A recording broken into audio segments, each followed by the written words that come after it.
Is the words you say like poison or is it like health to people around you? I don't know about you, but I've been making some very big mistakes. And and unfortunately, when I talk without thinking first, I make terrible mistakes and my words end up being poison rather than health. The Bible says in Psalm 140, verse 3, they have sharpened their tongues like a serpent. Adder's poison is under their lips, Selah. That I hate to think about the fact that my words would destroy something. But I think that I have that ability because I think the people that I'm around look up to me and they need my praise and they need my adoration. They need my love. They don't need my correction and bad words. Then Romans 3:13 says their throat is an open sepulcher. With their tongues they have used deceit. The poison of asps is under their lips. Can you believe the New Testament and the Old Testament both have a verse that talk about poison being in our words? Now, I'm always trying to be very open and honest with you all because I think it helps you to relate to me and understand that I don't talk about these things because I think I've arrived. I talk about them because I know I struggle.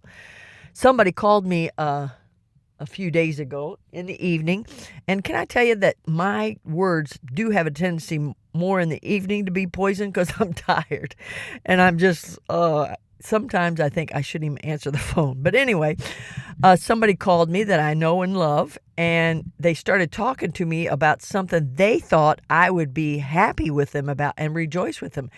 And immediately I got on the defensive and said, "Oh, you can't do that. How could you do that? That's going to ruin your life." I just started giving my advice freely. And that's one of the things that you can do when you want to give poison is give your advice without being asked for it. So anyway, and I didn't even stop. Once I even realized I was saying it, I kept on going because I was so afraid this person was going to make a mistake by doing this. And I can't tell you, I hung up the phone. That person got upset with me. Of course they would. I mean, why wouldn't they? Because of what I'd said. But anyway, when I got off the phone, I said, "Lord, I'm sorry. I shouldn't have said that, should I have?" So I texted the person and said, "I am sorry. It was none of my business. Will you forgive me?"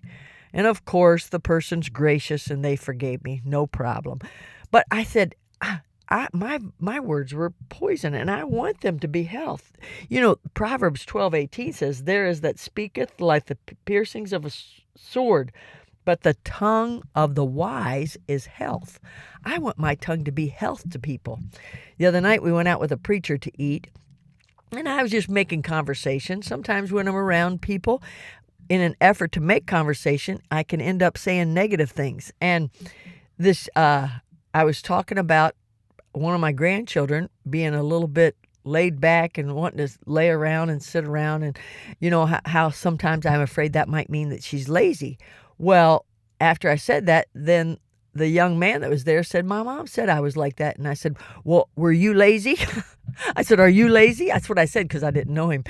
And all of a sudden I realized how that came across. So the next day I saw the same young man. This is a young man. When I say a young man, he's married, got a wife and works at this church. And I'm thinking, what do you say, Loretta? This is terrible. So I went up to the young man and I said, "Will you forgive me? I don't think I came across right when I was talking to you about that being lazy." And I said, I just don't think that whole conversation was right. And I just want you to forgive me." And he said, "Oh, no problem. I didn't think a thing about it." And I thought, yeah, well, I didn't make a very good impression the first time I talked to you. I know that for sure.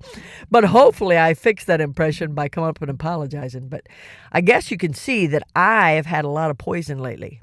The third reason why sometimes I think that we give poison is because we're under a lot of stress.